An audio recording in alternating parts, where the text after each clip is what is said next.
Thank you so much for having us, man. We're so blessed about it. And before, let me just get a thumbs up from folks if they can see the screen and all that good stuff.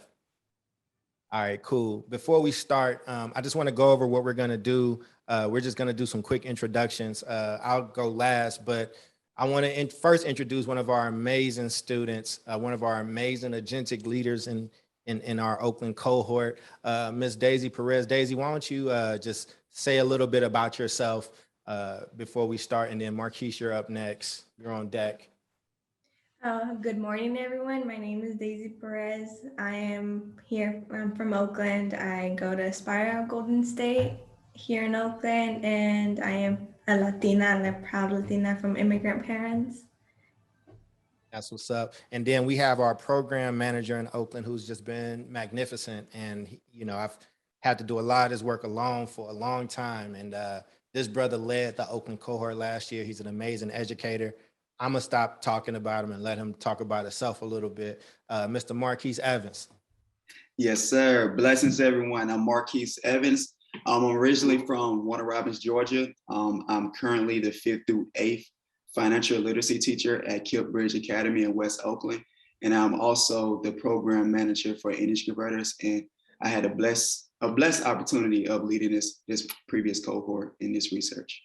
Yeah, and I just want to, as we start, just so you know a little bit about Energy Converters, it'll come out in the presentation, but I have to thank somebody who's very special to me that's on this piece, Mr. Renell Sotelo. And the reason why is I almost left Oakland a while ago, and I had these plans that I built on a napkin around building an agency in young people and building an organization that allow young people, the end users of education, to speak, which is parents, students, and their community. And he pushed me around like doing that and building that out. And just in my life, it was a lot of people that made a lot of promises. This is one of the first people in my life, related, not related, like ever, that like made some promises and did everything he said. So I just wanted to, I didn't get here alone. I didn't get here by myself. And I just wanted to thank him for his mentorship to me. It just meant a lot to me. So with no further ado, I'll get started. But you gotta give respect to the folks that put you in the game in that way. So thank you again. I'll never forget that, dude.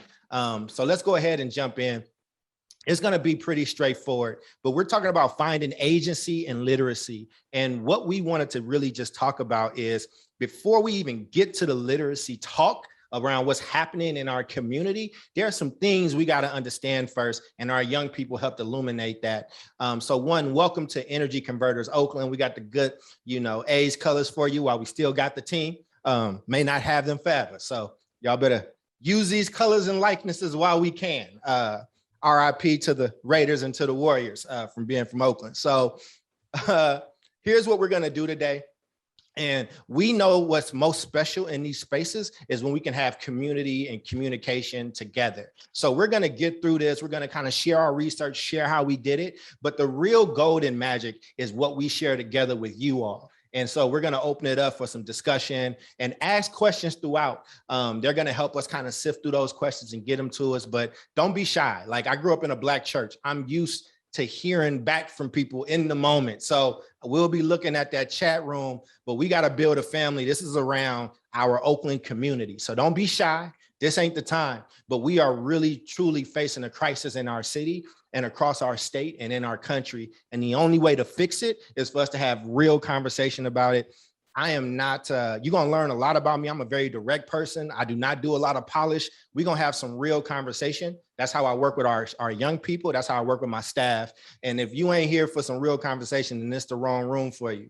But I'm going to be my full self, and I welcome our staff and our young people to be them full selves too. And that means the same for you all. All right. This literacy stuff is important. It's not just about a score, right? We know that when you are a certain color and make a certain amount of money, if you cannot read, that the consequences are dire. We're not talking about you not landing the job you want. We're talking about people die. You know what I mean? So this stuff is really serious, and I take it very seriously. So we're going to go through our intros. We just did that. We're going to get some general understandings before we go into the community findings that were led by Marquise and young people like Daysi. And then we're going to bring it all together. And hopefully you all leave with some new language and a new understanding of what our young people here are facing. So the way Daysi and I are going to do this is, I'm going to do the technical stuff. If you watch basketball, there's play-by-play and color commentary. So I do a lot of the play-by-play on the technical piece, and then we throw it to our young scholar, Daysi, who's going to give you some color commentary. She's going to tell you how she feels about it, what it was for her. And Daysi, be as authentic as you want. Remember, it's people that's joining this, but this just me, you, and Marquise having a talk the way that we always do. So let's do this for the people, all right? You ready? Yeah, I'm ready. Let's do it. We're going to rock this thing out. And before we even go, I need y'all to show Daysi a whole bunch of love in these comments, man. I need y'all to show this young scholar who was able to get over 440 some odd young people's voices lifted in Oakland in the middle of a pandemic. She needs to feel that love in these comments. So get to typing and get to clicking, yo. But energy converters exist to utilize the voices of end users in education. That's students, that's their parents, and that's their communities. And for the people that's watching, I hate putting words in slides. I hate wordy slides, but we did this so we can share it out with folks and you all can use it and review it later without needing us to be able to speak to you. But what we do in energy converters is that we reverse it, okay? Normally you hear conversations that start with the adults, it starts with the teachers, it starts with the administration, it starts with everything else except for what it should start with, and that's the voices and the experiences of our young people. Throughout this country, you will see companies or organizations that are obsessed with how their end user is experiencing their product. But when it comes to education, we never slow down and just say, how did you experience this product of public education? How did you feel? Did you learn today? Are you at the place where you need to be at? What did this feel like for you?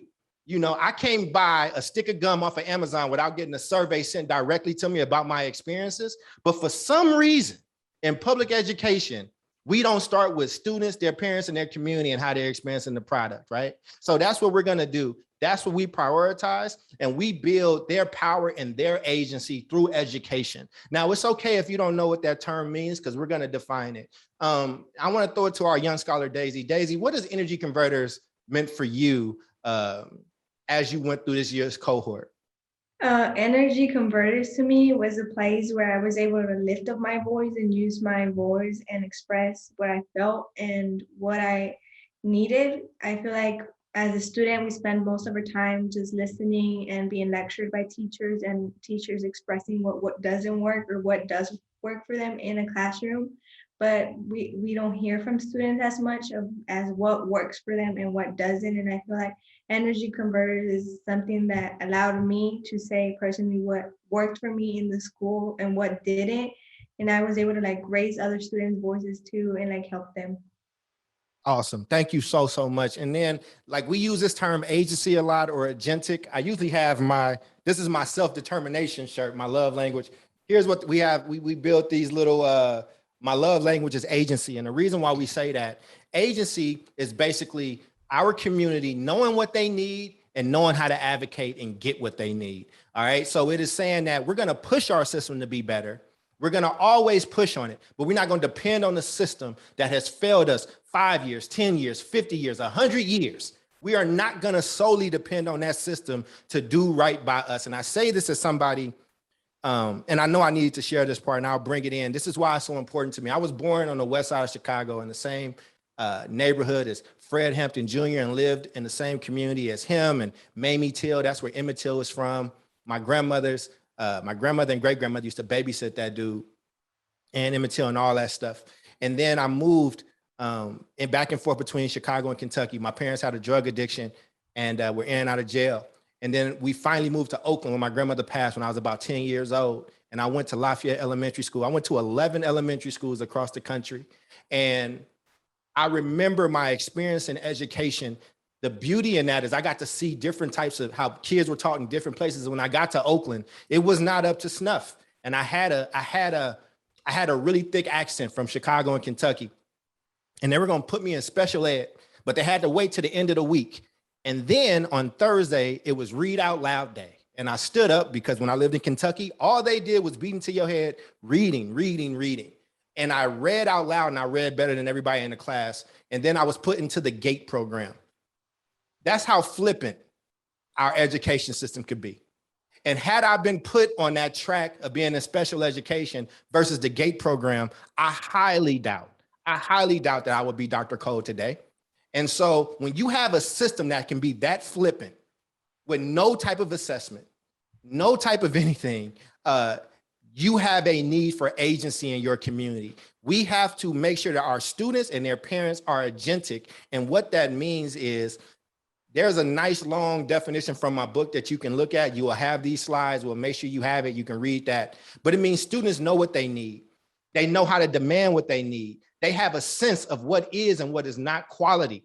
They understand that that they deserve better than what they're getting and that they're prepared to go out and get it. And before I have Daysi talk about what agency means to her and how it's grown in her, I want to just also say, this isn't fair. We're not having a conversation about fair. It's like, that's not what's happening today. We're having a conversation about what is and isn't in this city that I grew up in, that I love, that raised me, that I don't even recognize anymore, and why agency is so important. So we are always going to push policy goals. And I know there are some funders on here. The only way I could get funded early was like I had to have the policy goals. But what we pioneered at Energy Converters was to also right next to it, build what we called agentic goals. What do we teach our parents? What do we teach our students so they can know what quality is and so they can know how to push for it? And I know there's a lot of my personal story that's pumped into this, but it's important because I graduated with a 3.83 GPA, and everybody's telling me how racist systems are, which they are, how racist tests are and all that stuff. But if I would have paid attention to where I was landing on those tests, instead of people telling me not to worry about it, I went to Cal State Hayward and I was remedial everything. How am I in AP English and AP Math, and I can't take a general assessment test, and I had to take 3 extra English classes and 3 extra math classes that I had to pay for? I'd be damned if Daysi or any of our students have to go through that. So we raise agentic students. So Daysi, from your perspective as a young person, what has agency meant for you? Agency to me means being able to fight and like ask for what I need, and just instead of staying quiet, I know what's wrong, and being able to tell people that that is what I need and what I want, instead of people leading me or telling me what to do. And I just be able to step up for myself and like not let others choose for me. That's what's up, man. Daysi, everybody. Daysi, do you feel that your agency has grown since you've been in Energy Converters? I feel like it has grown because over the times I've noticed that our school personally would like drop they changed the grading rubric. Instead of like making a C a passing grade, they lowered it to a D to a passing grade, which before to me I was like, oh, they're helping like students that need extra help or something, or like they're better, like making it easier for people. But then with Energy Converters and over time, I realized that they're not really helping students, that they're just affecting them, because they're, at the end of the day, it's not going to be lowering the grade to graduate is not going to be effective for them, and it's not going to let them achieve what they want. Got you. Oh, and just for our person working, I'm not running. Somebody just sent me a message for interpreter 2. They need to be assigned. Just FYI. Cool. All right. Well, let's keep going. Thank you so much, Daysi. So now let's talk about literacy. Okay, so a lot of people think that literacy is just reading and writing. It's not. It's not. It's so much more than just reading and writing. Literacy is the ability to read, write, speak, and listen in a way that lets us communicate effectively and make sense of the world. And that comes from the National Literacy Trust. Okay, I'm sure that OLC is friends with these people in some form or fashion. But this is really important, because a lot of times people will say everything from, we can't teach these kids, it's poverty, we got to fix poverty first. You do got to fix poverty, but you can teach poor kids. We can do this, and we have to stop telling that lie. It's a lie from the pits of hell that I will not accept. And the reason why, and a lot of people don't know this, you should read a book. This book is called Education of Blacks in the South by James D. Anderson. And the reason that you even have free public education in this country is because of right after slavery ended, and these formerly enslaved people put all their money together, everything they had. The highest level of growth in literacy in this country came directly after slavery ended. How did that happen? How does that happen with all these poor people? And it was the will of these folks. And there were this planter group of people, right, that did farming, these white folks. And you're going to get this history around literacy. These black people said, we want all our kids to be able to go to school. The planter said, no school. We need our kids out here working in these fields. But then something happened. They saw these black kids that were literate, that were able to speak, that were able to write, and they took it. They took that system from those folks. But how that is partially how public education became free for everybody in this country. So there's this narrative as somebody who used to work in districts that, oh, well, Black people don't care about, you know, school and their kids and stuff like that. Well, no, we probably shouldn't set meetings for Tuesday at 10 a.m. because Black moms got to work. But just knowing our history is just really important.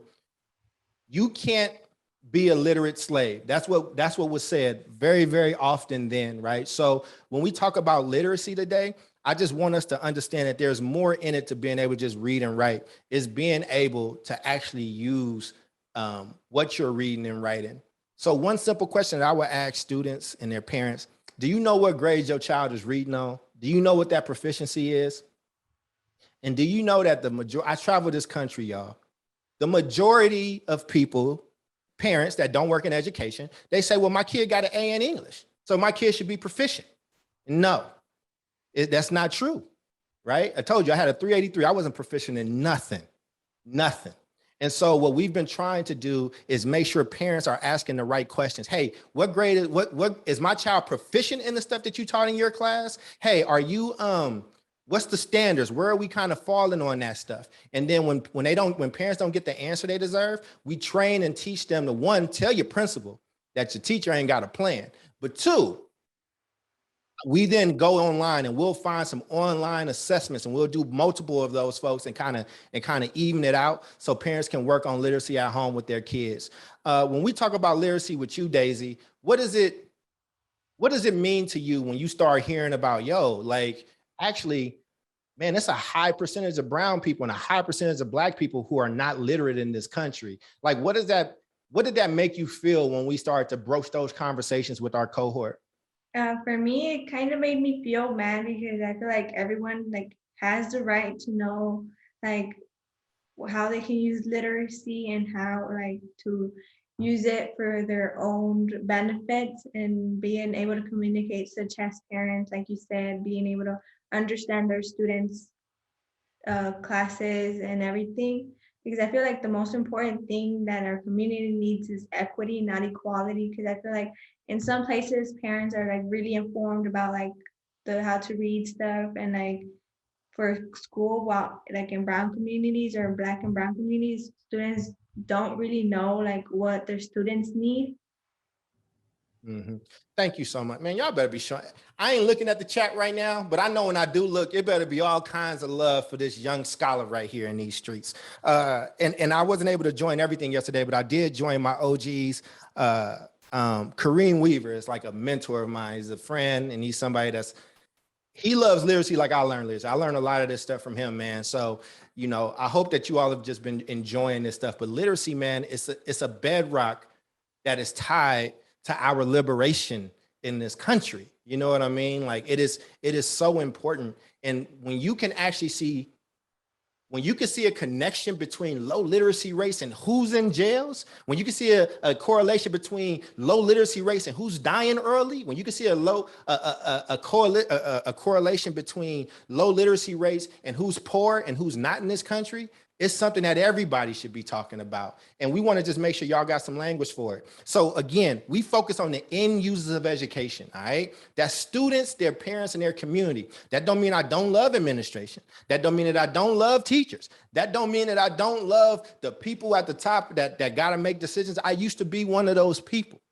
What it means is that if I am forced of where I have to focus at first, it is not a question for me. If it comes down to folks that have a college degree that can go and do other things and are somewhat better taken care of, as opposed to kids like me that lived in a shelter, who didn't have a lot of people protecting them, who knew about guns and drugs and all that stuff in the 7th grade, it's very easy. You just know where I stand. You ain't got to like me. You ain't got to get along with me. But in this fight, when it comes to if I got to choose where I'm putting those resources, it is in the end users of education. It is me saying that we are in a country where it's 80%, the teaching force is 80% white, mostly female. And what I ask you all is, If the numbers were switched and the teaching force was 80% Black, mostly women, and they were teaching a bunch of white kids across the country and failing in public education the way public education has been failing our kids, will there be the same response? If 80% of those educators were Latino or brown in any form, and they were mostly women, and they had a bunch of white kids in their care, and it was the same type of results, would we be talking about adults' feelings? Would we? And so this is why it's really important to start doing these reports and focusing from the end users that we make these promises to. So let's make this connection, right? Let's connect literacy and when I say agentic goals, okay? So we've talked about literacy and we've connected it. So you have our young people that are being robbed by an Ellen system. And there's a lot of people that make money out of this system. So one of the things our students learn is when they say, well, what's going on with school districts or whatnot? The conversations that never get talked about is that school districts tend to be economic boom centers for certain cities. So a lot of people don't know this, but OUSD, it's a top 3 job provider in the city. It is not just about kids and learning. And I had to learn that lesson as a young scholar, right? It is not as simple. You know, we have one of the biggest food services. We have one of the biggest transportation services in the city. We have one of the biggest landscaping organizations in the city, right? Like there's a lot of things that's tied to school districts. And this is important because when we're connecting literacy and agentic goals, if you don't have a full understanding of how the system works, it's hard to interrupt it and it's hard to like be there. And I love working at OUSD. I went to Lafayette, I went to Hawthorne, I went to Westlake. I'm very, very proud to have been there. And again, the system doesn't need me to be nice to it and to be its friend. It needs to work for our babies. But in order for it to work, it needs a community that's gonna hold them accountable. So when we look at these literacy rates along with agentic goals, like we need to be asking some different questions. So Daysi, I would just ask you, as we were doing this research and you were learning more about, and we were just doing facts, right? We're looking at facts. The one thing we say at the Energy Converters to our students, you are entitled to your own opinions. You're not entitled to your own facts. So we actually just look at numbers that's self-published by different districts, whether it's, traditional, charter, we look at a lot of different things. What do you think? How do you think public education should be better taking care of you and your peers, Daysi? I feel like we should be able to have like say in what happens in the school and like what happens around, because I feel like many parents, because either they're like not fluent in English or like they don't know how to connect with the school, they don't really step up, and like especially it's hard for the students to talk to an adult, because I've learned that throughout the years many adults don't take like kids seriously, or like they believe they don't have a word. So basically I feel like just the parents and the students connecting and like being able to say what they believe, I feel like that's what should really happen, because at the end of the day, that's being connected will like help them achieve what they need. Oh, you man, this lady is gonna run Oakland if she wants to later on. So Daysi, you ready to get into some results? Are you ready to tell them what we found? Okay, well, we got to share with them the process first, okay? So this is the process that we use when we work with our scholars. And when we started Energy Converters, we started focusing with students, but we're not just limited to students. We want to start doing this with parents as well, because we believe that this is important. We're not an organizing group. We're not organizing. We think of us as a think tank. Think of us as a community think tank that is led by the end users of education. We done had a few successful years now, so now I can say that the Trojan horse, we don't have to do that as much. But we build relationships. Tell me about where you live. Tell me about what you like. Tell me about what you don't like. What speaks to you? How do you feel in these places, right? We got to know who these people are first. And then we talk about emergent voices. Now, write about it. Tell us how you feel about it. What's your idea? All right, cool. That's what you think. Great. And like we said earlier, you're entitled to your own opinion. You're not entitled to your own facts. So we'll go find academic articles, journals, old newspaper clippings. And we go through very complicated text with our young people, so we get them reading at a higher level and breaking down data. But two, then they have to analyze it. And we want them analyzing it from the things that they just talked about that's valuable to them, right? We want them to look at this stuff. And my dream was always to have an Energy Converters in Oakland and in Chicago and in Kentucky, because those are the 3 places that I grew up. And they're very different, but they're very, very similar. And I was like, man, it'll be cool if we had kids in Oakland meeting with kids in Chicago, meeting with kids in Kentucky. And then, you know, so when the pandemic hit, we were actually in a good space because we built our program to be kind of virtual so we can kind of get to that place, and we're still working on it. After that, we draft and we publish a report. Our young people are a part of that process. So we build out, after we get these initial facts, our young people, and this is where we got to show Marquise some love. With students, they build out a survey that you can take on your phone over Google Forms. And then we reach out to as many kids across Oakland as possible, asking them things based off the research that we did. So now we can do what we're doing, which is share this report with the community. And we have young leaders and people like Daysi doing that. And at the end, they don't even know this, right? I'll bring out the process I went through in my doctoral program. And these kids will be like, wait a second, I just did the same process that you had to do to become a doctor. And what you see is, for young people, it clicks that, oh, wait, this is not closed off to me. I can do it. It ain't easy, but it damn sure ain't impossible. So Daysi, when you went through this process and you saw it at the end, was there anything that kind of stood out for you, or any type of feeling or anything like that? What stood out to me was that many people were like, they would reach out to me and ask for the report and how it was going.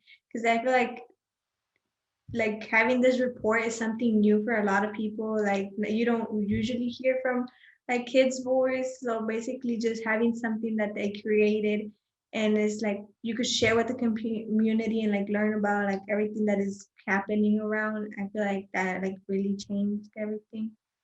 Right, man, I love it, man. So we're going to quickly get into this because, one, we don't want to give you the whole report because we want you to actually go download it and read it because it's very important and we need that for our reports. But two, you're going to see some of the top line goals and how we work, because we're not about just talking about problems. I'm not interested in that. I'm not interested in doing work that just victimizes my people and puts us at the whim of racist systems no longer being racist. You can take me out the game if that's what we plan.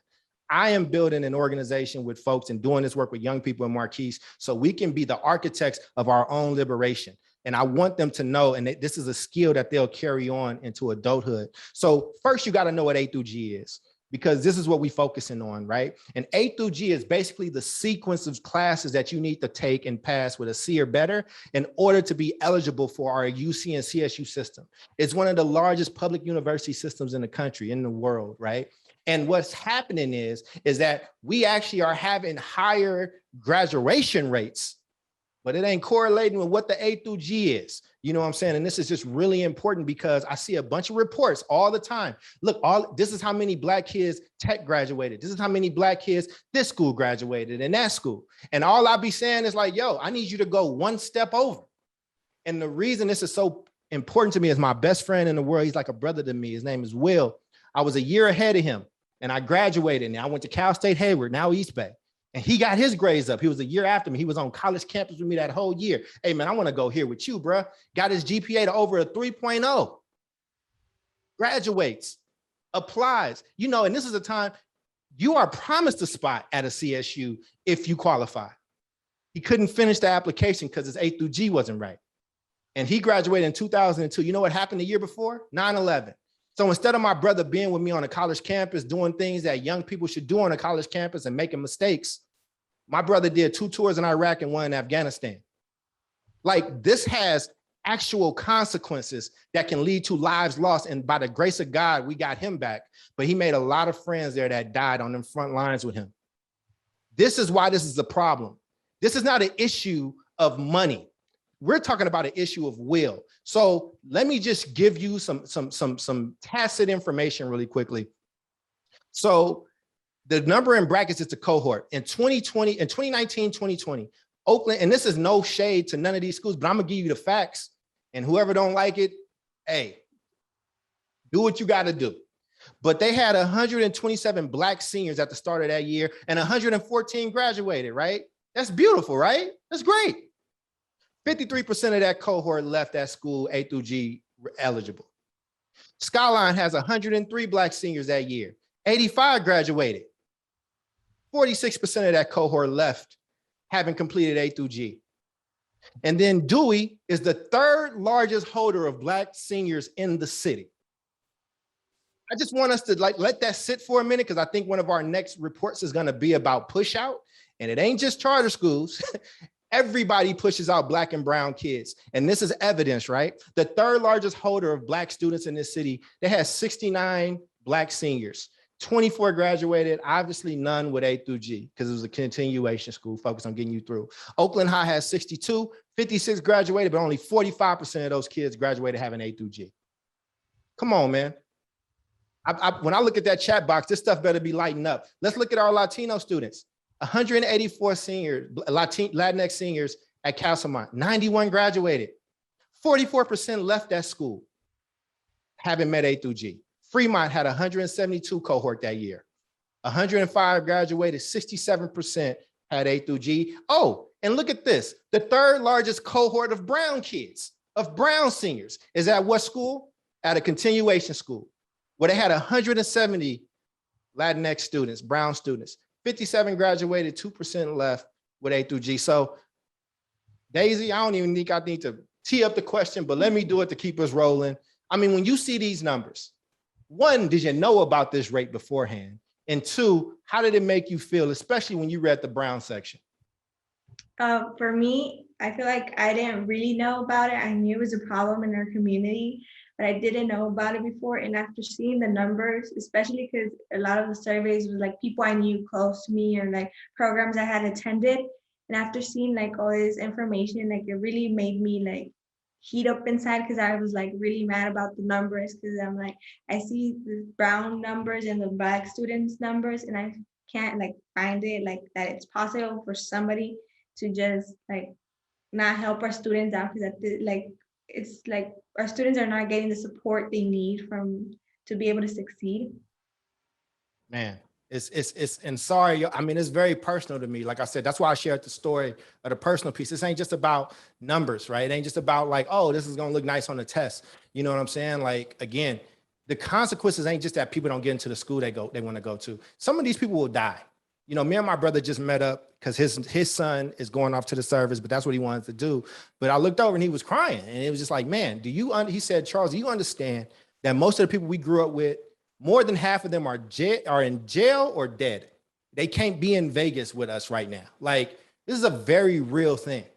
And so then we did our work, and Daysi and this group of scholars got, in the middle of a pandemic, y'all, they got 446 Oakland students, mostly high school kids, to take a survey out of all types of schools, traditional, charter, private, whatever, right? So can y'all just take a moment and just clap it up for Marquise and Daysi and these students for the ingenuity to get this in front of folks. And we don't do it for them. They come up with their own marketing plan. They find their own ways. They do social media campaigns. They call people. So show them some love, man. These kids went out and did research that some of these adults that we paying hundreds of thousands of dollars, they reaching folks that these people can't reach.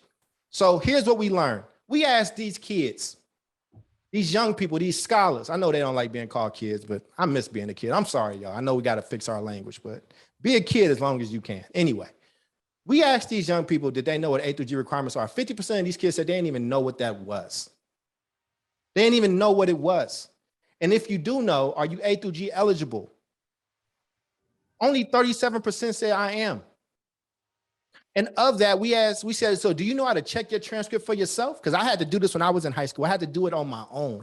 I had to almost get suspended trying to check my A through G stuff. One day I just went into my counselor's office and just sat down and said, if you got to suspend me, but I want to go to college. It shouldn't take that. But when you ask this question, do you know how to check your own transcript? Only 37% knew how. Again, another group asserted that, no, we don't even know what that is. And 42% was like, and another 21% was like, no, I don't. And then we asked, has an adult ever just walked you through this process? It's not a hard process. We've trained over 2,200 students throughout the city and over 500 parents around this over the last 3 years. It's not hard to teach. You can do it in 15 minutes. Has an adult walked you through it? 45% said no. Did you have any reactions when this data came back to you, Daysi?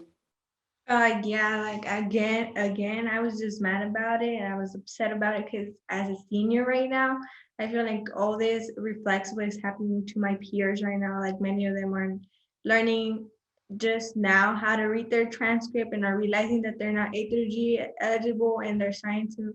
And right now with the college application season, like many of them are they're like trying to figure out what to do, trying like getting support from people that they know, because many of them are realizing that they don't have what they need, or like they didn't have the resources that they needed.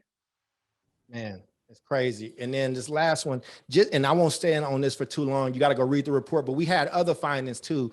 But we also just showed that out of Black students in that year, 35% completed A through G requirements. And all this data came from the state.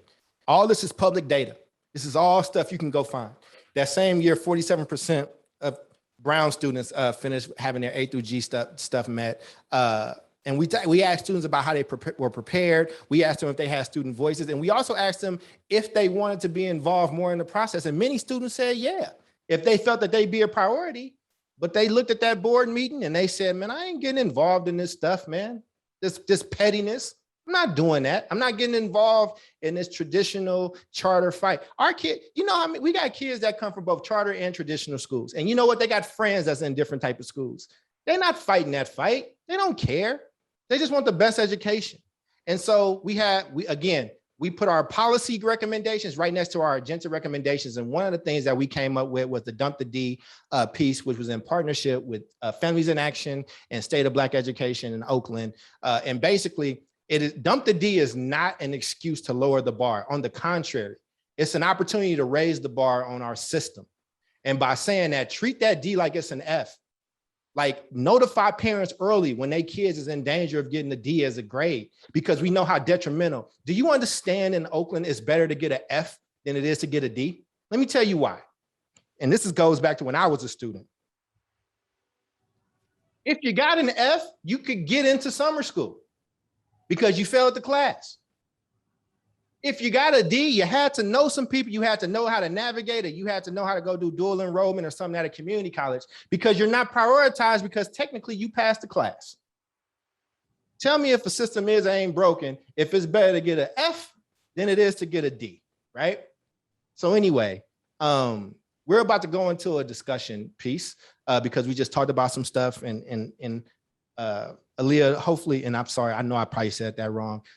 Hopefully we're doing good on time, but I want to end it with this piece before we go into our groups. And each group will have either me, Daysi, or Marquise in it. Daysi, you did an amazing job, by the way. I love it. You were great. Daysi said, you do the technical stuff. Let me color comment. So she exercised her agency even in how we was going to do this damn presentation. But let me say this, man. I don't care if your kid goes to a traditional school. I don't care if they go to a private school. I don't care if they go to a charter school. I don't care if they homeschool. That ain't my business. That's your business. That's your child. Here's what I care about. I care about that quality is happening for our kids across the board. I care about them being prioritized. And I have this fire about me because I went through it. I am somewhat your reckoning. I don't need you as a friend. We don't need to bake pies together. We don't need to, like, you know what I'm saying, show each other love and give daps. I look at the system like I look at a traffic light. I need it to turn green, yellow, and red when it's supposed to, because that's what these damn tax dollars are supposed to pay for. And I need our community to start demanding these things. What you can do as a community is when you see these graduation rates, say, hey, but what's the A through G rate? What's going on with that? Hey, what's going on with that drop the D thing or whatever? Like, ask for more information. This ain't got nothing to do with money. This part is about will. So before I pass it off to our partner at OLC, with the unpleasantness that you just saw in this data, it's evident that it plays a major role in our low literacy data that haunts Black and Brown scholars. Like, what are your thoughts and solutions? Like, and when you think about your solutions, think about it from an agentic space. Think about what the system can do, but I'm not dependent on the system. Each of us are powerful if we step into our agency. What can you do to help build this, to help fix this stuff? What role can we each play around this type of system? So with no further ado, y'all clap it up for Daysi one more time, and I will pass it off back to our OLC partner. Thank you, Charles.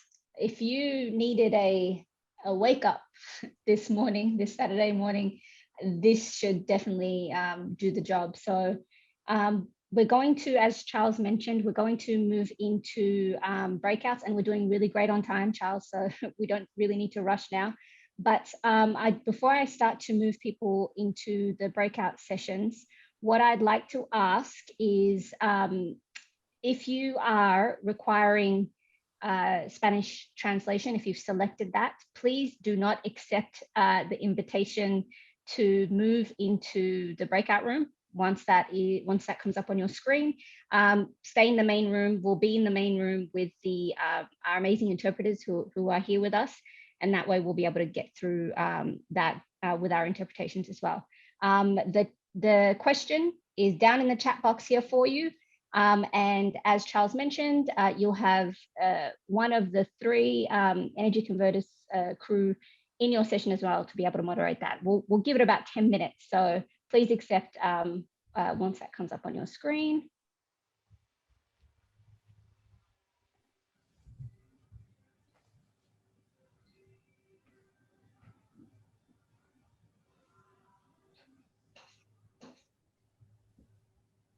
Are you seeing that invitation? No. No? No. No, Try that one more time. I got a D there. And what do you want us to do? Do you No, want us yes. you want it like I'm saying it's saying room 1 for me, so just hit that. Yeah, join the room as the facilitators. Folks that need Spanish translation, please stay in the main room.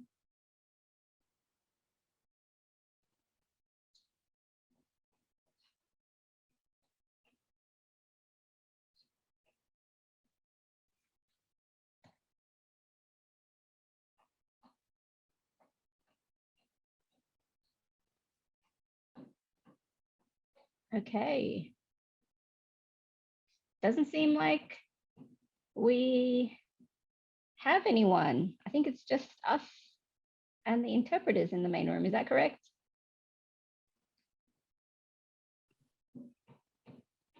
Alia, let's pause the recording for Yeah. a moment.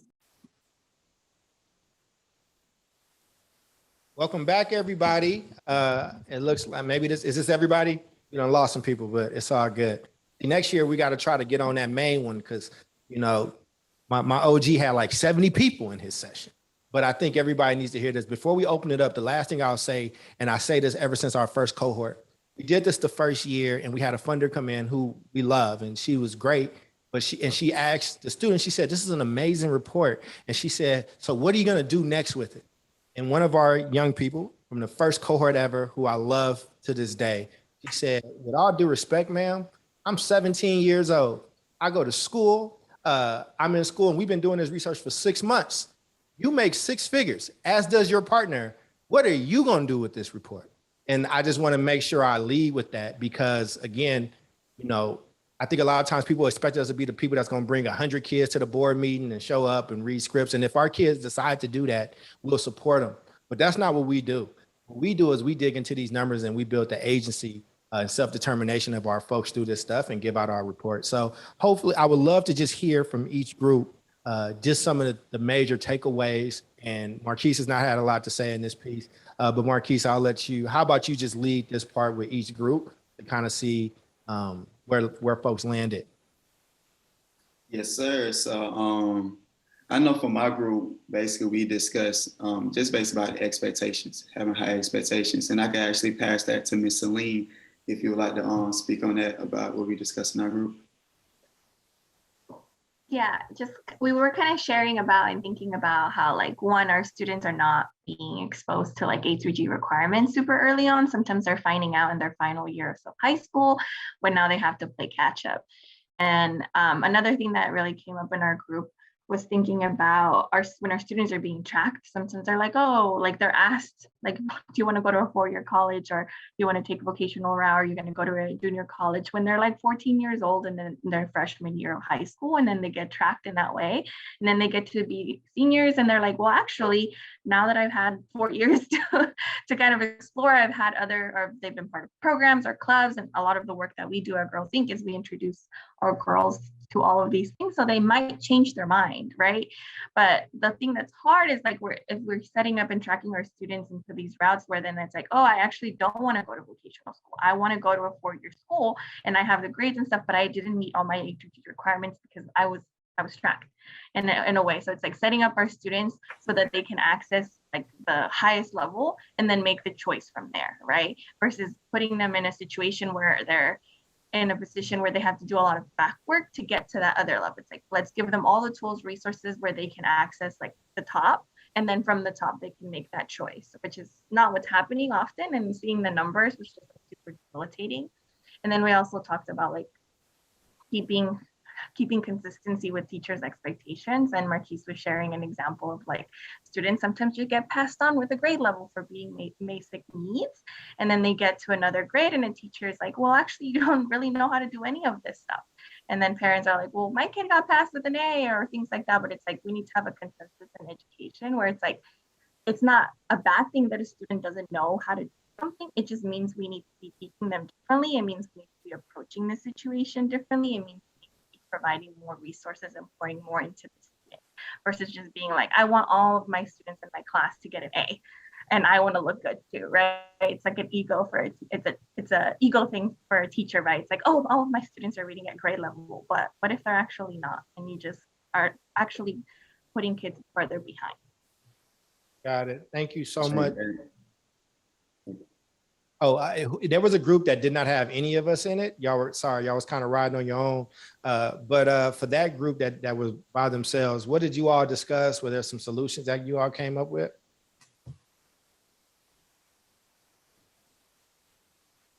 I jumped into that one really quickly, so I might just either hand over to Beth or Matilde, or I think it was Kai that was in that session.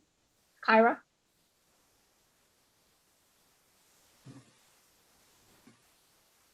Come on, Beth and Kyra. Come on, let's do it. There we go. If no one else from the group wants to jump in, Matilde, Yeah. you're brilliant. We love having you. Would you like to do it, or shall I? Start and Yeah. I can teach. Okay, we're gonna tag team this. I love it. Our group is very eclectic. We had Matilde, who is a brilliant children's book writer in multiple languages, and she focuses on early literacy. We had Kira from Philly, who's a reading specialist over there, building out a program. And then me and I work with highly mobile and students experiencing housing insecurity, pre-K through 12th grade. And so everyone was bringing very different experiences. And from, I think, all of us, the A through G requirements were not something we were super familiar with. That was the big takeaway. But there, even for Matilde and myself, Matilde, who's a retired teacher, and myself, who works in the Bay Area and in Oakland a lot, we did not really know how many of our kids weren't making these requirements. And I think so there's a lack of knowledge and education that we are experiencing here. And I think one of at least my goals for my own organization is to make sure the tutors and staff and adults, families, and kids we work with are all empowered with this knowledge and have their tutors by their sides to be that adult kind of guiding the review with them, right? Because as you mentioned, it's really helpful to have an adult sit down and help a wonderful high school student kind of explore and understand the requirements so they can make their own choices and exercise that agency from a place of knowledge and power.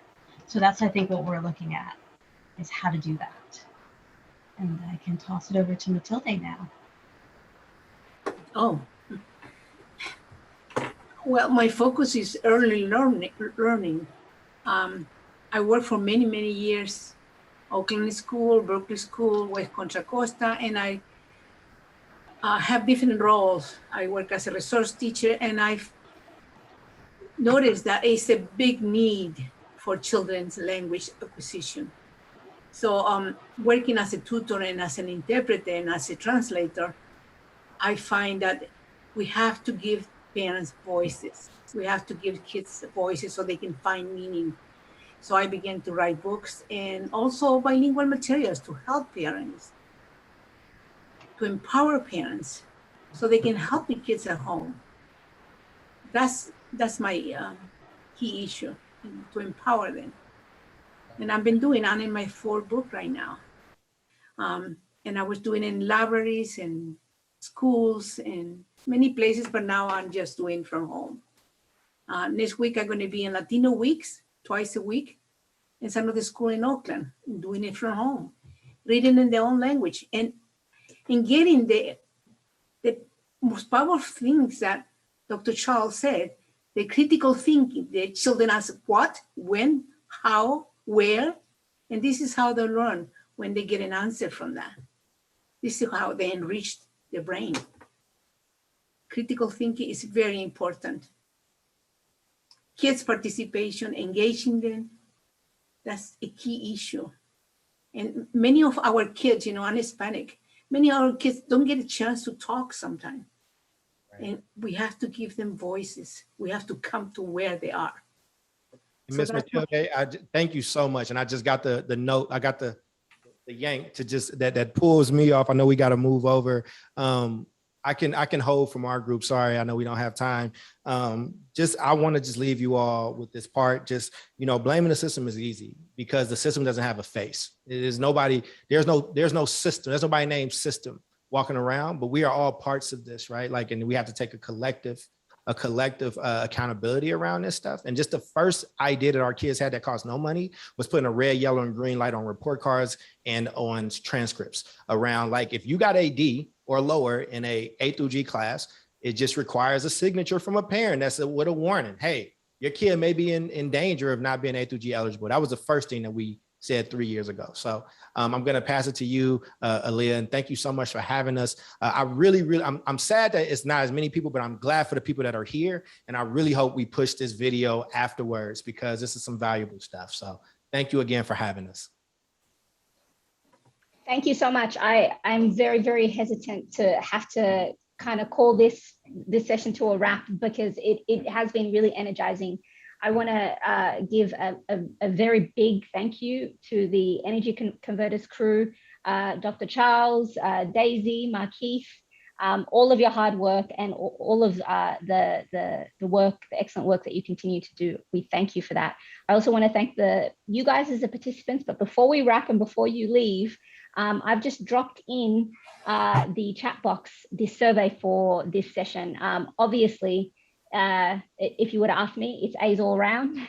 But please do take a moment to quickly jump into that survey. It will take 2 minutes to just share some feedback. We will be sharing the slides from this session and also the video from this session post the symposium. So you'll be able to follow up and continue to grow your knowledge and information. I also do want to give a quick shout out for the upcoming sessions. Post this session for later today, we'll be going into a lunch break. So from 11:30 to about, I think it's 12, we'll be in a lunch break, and then we'll have a few more sessions, and then closing the symposium later this afternoon. We have our closing plenary with Dr. Julie Washington, and that's the literacy, a liberatory civil right. So that should be a very interesting session. So please do stick around, and we thank you again. Please join me in thanking our amazing speakers and presenters in the chat box. And we hope to see you at the following sessions. I'm just putting the rest of your morning. I'm putting a website in right now. Just so, energyconverters.org. Put it together. It just, Thank you. Separated. Thank y'all so much for having us. Marquise, you're amazing. And Daysi, let's clap out Daysi before we leave. It was amazing. And I hope you continue to do this work. Your voice is so powerful and we need it. And you will be all of our bosses someday. Alia, let me know if you need anything else from me, okay? Definitely. Thank you all. Enjoy the rest of the morning. Have a nice day. Have a nice day. Bye. It's a player.